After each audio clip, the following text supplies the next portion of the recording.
Mazmur 37 kembali mengingatkan kita bahwa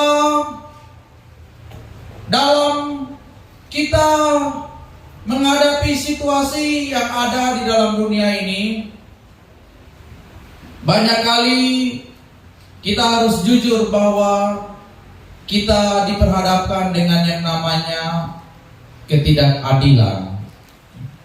Kadang-kala situasi ketidakadilan itu terjadi dalam hidup ini. Saya tidak perlu menjabarkan tentang yang namanya ketidakadilan. Saya percaya kita mengerti dan juga sudah pernah merasakan bagaimana di dalam atau berada di dalam keadaan yang tidak adil, ya. Dalam kehidupan hari-hari, ya. Di dalam rumah mungkin, ya, di dalam tempat kerja, di lingkungan kadangkala terjadi yang namanya ketidakadilan. Namun hari ini sebagai orang percaya, sebagai pengikut Yesus, kita dipanggil untuk menjadi pribadi yang harus memiliki sikap yang berbeda di tengah ketidakadilan yang terjadi. Sekali lagi, sebagai pengikut Kristus, sebagai orang yang percaya kepada Tuhan Yesus, sebagai orang-orang yang sudah mengalami ketebusan, kita dipanggil untuk memiliki sikap yang berbeda di tengah ketidakadilan yang terjadi. Oleh sebab itu, kita akan melihat sikap yang juga dimiliki oleh Daud dan menjadi pelajaran untuk kita bagaimana dan apa yang harus saya lakukan di tengah ketidakadilan. Firman Tuhan katakan di dalam ayat yang pertama hingga ayat yang ketiga dalam Mazmur 37, jangan marah karena orang yang berbuat jahat, jangan iri hati kepada orang yang berbuat curang, sebab mereka segera lisut seperti rumput dan layu seperti tumbuh-tumbuhan hijau. Sebaliknya, percayalah kepada Tuhan dan lakukanlah yang baik, diamlah di negeri dan berlakulah setia. Raja Daud di dalam menyikapi ketidakadilan yang ia alami, Daud memiliki sikap untuk tetap percaya kepada Tuhan. Bapak Ibu saudara-saudari yang saya kasihi, kita orang percaya, amin. Namun yang dimaksudkan dengan percaya kepada Tuhan di dalam Mazmur 34 ini adalah percaya bahwa Tuhan itu adil dalam segala yang terjadi di tengah ketidakadilan yang kita hadapi. Sekali lagi, percaya bahwa Tuhan itu adil. Percaya kepada Tuhan bahwa di tengah ketidakadilan masih ada Tuhan yang memandang dan melihat kita. Masih ada Tuhan yang memperhatikan dan menyatakan keadilannya. Amin. Dia Tuhan yang adil. Dia Tuhan yang tahu apa yang terjadi. Dia Tuhan yang Maha tahu dan lebih mengenal apa yang sesungguhnya terjadi. Orang kadangkala bisa menerka-nerka, orang kadangkala bisa memikirkan dan bisa berpendapat tentang situasi yang kita alami. Tapi lebih daripada itu ada Tuhan yang punya pendapat, yang punya pemahaman, yang punya pengetahuan jauh lebih daripada siapapun juga. Oleh sebab itu mari percaya kepada Tuhan. Di tengah ketidakadilan masih ada keadilan Tuhan. Amin.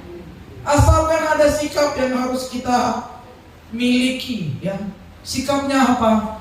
Jangan marah, jangan iri, melainkan kita harus melakukan yang baik. Dan firman Tuhan katakan, diamlah di negeri dan berlakulah setia. Diam berarti kita tenang, dan jangan juga kita hanyut karena ketidakadilan, tetapi kita tetap setia kepada Tuhan, karena Dia Tuhan yang tahu apa yang sesungguhnya terjadi lebih daripada siapapun juga. Ini sikap yang pertama kita belajar dari Daud. Di tengah ketidakadilan, di tengah situasi yang mungkin menghimpitmu, masih ada keadilan Tuhan. Amin. Percayalah kepada Dia dan berlakulah setia. Tetap lakukan yang baik, kata firman. Yang berikut di ayatnya yang keempat dan ayat yang kelima. Dan bergembiralah karena Tuhan, maka Ia akan memberikan kepadamu apa yang diinginkan hatimu. Serahkanlah hidupmu kepada Tuhan dan percayalah kepadanya, dan Ia akan bertindak.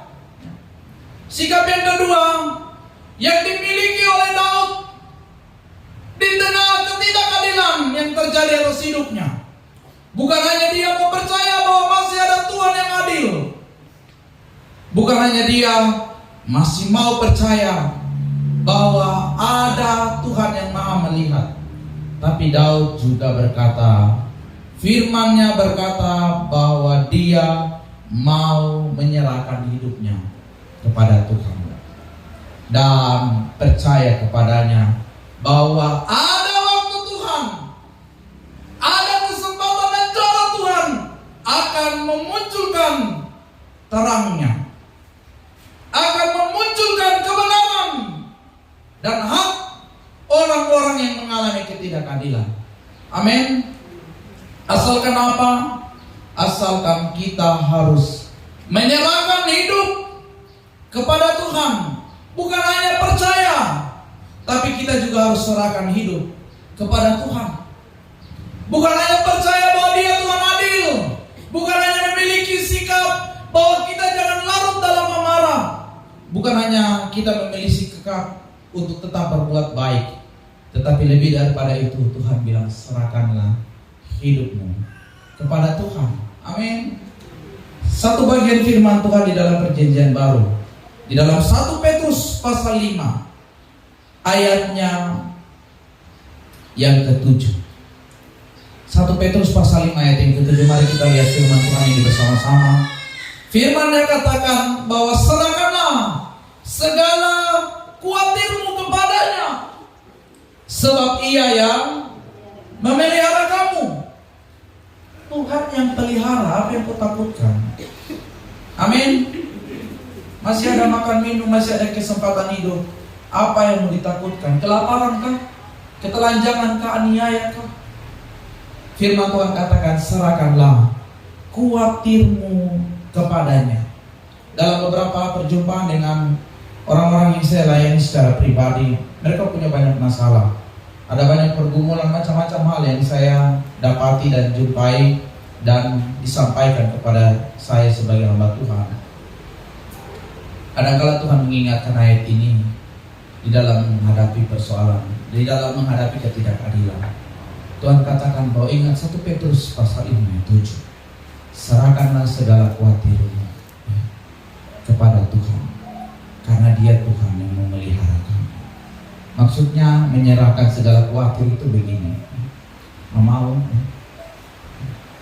saya serahkan Petrus, mau aja. Contoh saya ini, nanti kasih kembali saya catatkan. Saya serahkan. Bukan ada di bagian saya lagi. Bukan menjadi beban yang saya harus pikul. Puji Tuhan, memang sudah selesai kredit, tidak beban lagi. Saya serahkan. Ini menyerahkan. Pergumulan kita pun kita serahkan. Kasih kepada Tuhan. Bukan kita sudah berdoa, kita sudah bergumul, kita sudah berlutut, tapi pulang masih pikiran, pulang masih timang-timang. Aduh Tuhan, bisakah tidak ya? Aduh Tuhan, benarkah tidak? Orang yang mendua hati dalam Yakobus pasal 1 ayat 8 katakan, dia tidak akan tenang dalam hidupnya. Percaya kepada Tuhan, menyerahkan segala kuatirmu kepada Tuhan. Percaya bahwa Dia Tuhan yang akan memunculkan terang. Dia Tuhan yang akan membuat apa yang terjadi dan ketidakadilan yang terjadi atas hidupmu dinyatakan.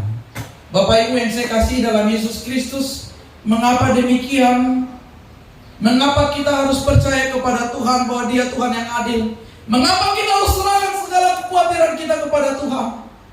Karena apa? Karena tidak selamanya orang benar itu akan terus jatuh. Amin. Amsal juga katakan bahwa sekalipun 7 kali orang benar itu jatuh, tetapi dia tidak akan jatuh sampai tergeletak. Ingat bahwa roda kehidupan itu selalu berputar.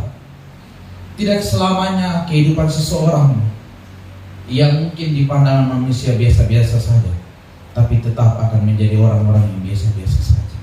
Hari ini mungkin kita bisa biasa-biasa saja. Hari ini mungkin orang memandang kita sebelah mata, tapi Tuhan lebih mengenal hati kita. Tuhan bisa mengangkat kita, Tuhan bisa memulihkan keadaan kita, dan Tuhan bisa menyatakan kebenaran dan keadilannya atas setiap ketidakadilan yang kita hadapi. Asalkan yang pertama, percayalah kepada Tuhan dan berlakulah setia. Jangan marah kepada orang yang berbuat curang, jangan iri hati kepada orang yang berbuat jahat. Tetap berlakulah setia kepada Tuhan. Menyerahkan segala khawatirmu, serahkanlah segala hidupmu kepada Tuhan. Dan yang terakhir, di ayat 11 dikatakan bahwa rendahkanlah dirimu. Tetapi orang-orang yang rendah hati akan mewarisi negeri dan bergembira karena kesejahteraan yang berlimpah-limpah. Haleluya.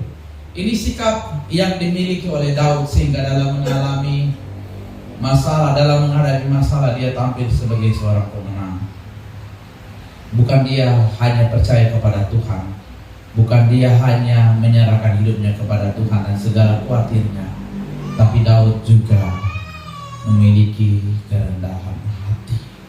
Saya bergumul dengan kata kerendahan hati dari malam sampai pagi ini.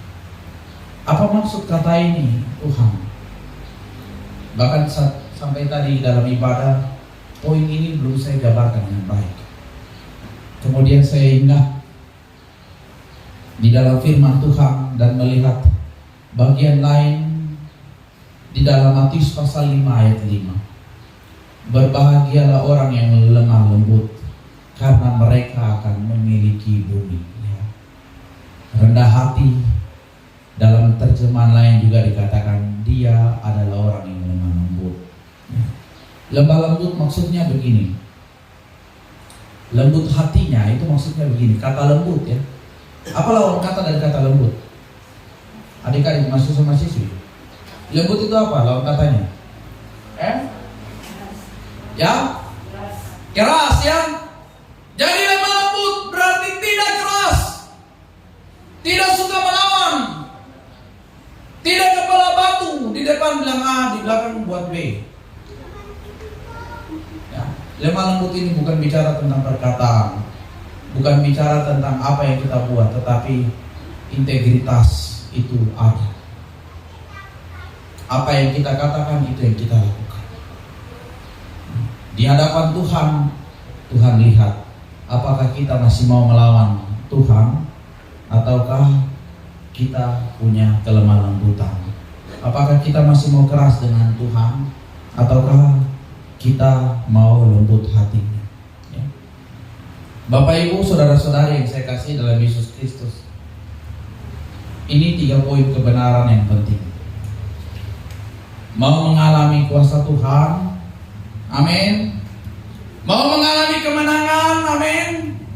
Mau mengalami keadilan di tengah ketidakadilan, mau mengalami jamaah dan mujizat Tuhan, mau melihat Tuhan berperkara untuk hidupmu dan memunculkan kebenaranmu seperti siang dan terangmu di tengah-tengah dunia yang penuh dengan ketidakadilan. Miliki 3 sikap seperti yang Daud alami, seperti yang firman Tuhan katakan, bahwa kita perlu percaya bahwa ada keadilan Tuhan. Masih ada Tuhan.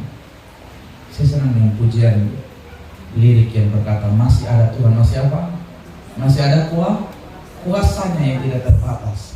Dia Tuhan yang tidak pernah tertidur dan terlelap terhadap kita orang percaya, terhadap kita anak-anaknya. Dia Tuhan yang masih mau menyatakan keadilan. Hanya jangan marah kepada mereka yang berbuat curang.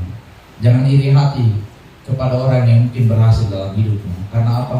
Roda kehidupan itu selalu berputar. Tetapi mari tetap lakukan yang baik. Berlakulah setia dan serahkanlah hidupmu kepadanya. Miliki sikap kerendahan hati dan lihatlah Tuhan akan berperang menggantikan. Tuhan akan menyatakan mujizat dan caranya yang hebat ajaib untuk menyatakan bahwa Dia Tuhan yang memperhatikan orang-orang yang datang kepadanya dengan sikap yang benar. Miliki sikap yang benar sebagai orang percaya dengan berpaut kepada firman-Nya, dengan berpaut kepada apa yang firman Tuhan dalam Mazmur 37 ayat 1 hingga ayat 11 katakan. Kita mengucap syukur, kita berdoa.